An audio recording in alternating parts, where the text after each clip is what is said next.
A faith of peace. Or a path to terrorism. Is Islam the cause of terrorism all over the world? Are all Muslims terrorists? Then why Islam is known as the religion of peace? To find the answers of all these questions, stay tuned to the last of the video. But before moving further, subscribe to Spiritual Journey.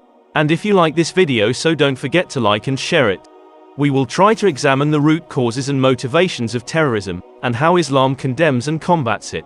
It is matter of fact that when humans are not able to understand an idea due to lack of knowledge or misunderstanding, they start to hypothesize their own views and knowledge on that idea and try to prove their view correct even from the very illogical examples. Now let's understand that Islam really is and how it condemns terrorism and tries to subdue it. Islam is derived from the Arabic word salam, which means peace, security, and harmony. It also means submission to the will of God, who is the source of all peace and goodness. A religion revealed about 1,400 years ago on the Prophet Muhammad, peace be upon him.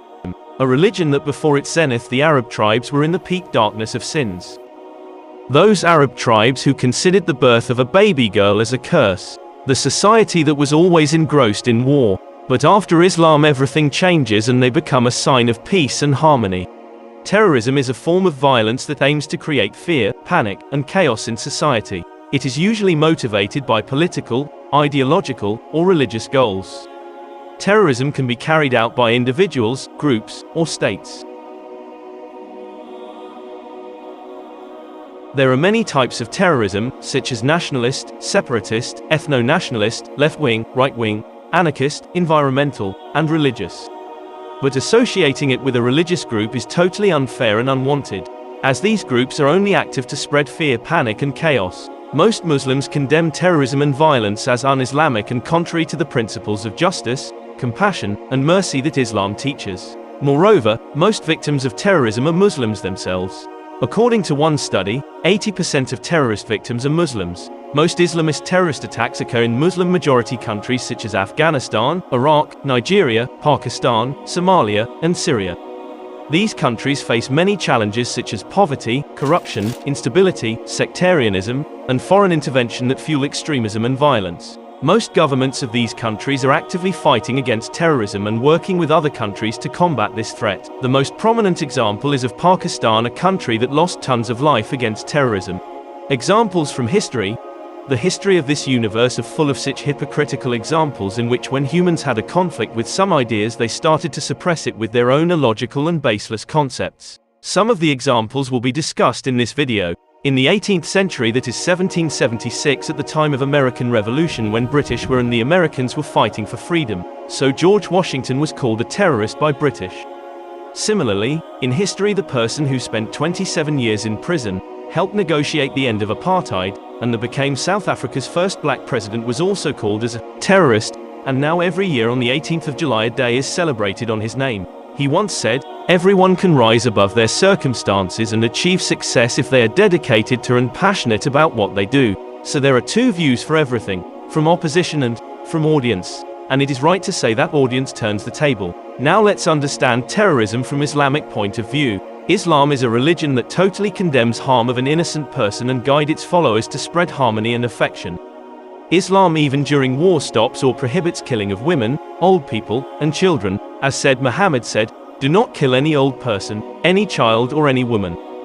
Moreover, for a Muslim it is not permissible to even destroy religious buildings and houses of people. He also said, "Do not kill the monks in monasteries," or, "Do not kill the people who are sitting in places of worship."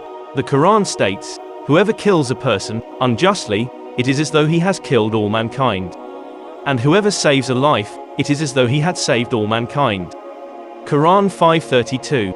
This shows how deeply Islam condemns the killing of innocent people. A religion who does not even allow the killing of a single innocent person, so how can it allow brutal and lethal bomb attacks on innocent people? The Prophet Muhammad also said, "The blood, property, and honor of a Muslim are sacred to another Muslim." These verses and sayings clearly indicate that Islam forbids any form of aggression, oppression, or injustice against anyone, whether Muslim or non-Muslim. Islam also commands Muslims to stand up for justice and fight against oppression, even if it is against themselves or their own people. Moreover, the Prophet taught his followers to spread knowledge to stop oppressors from oppressing people, that is, he said, "Help your brother, whether he is an oppressor or he is oppressed."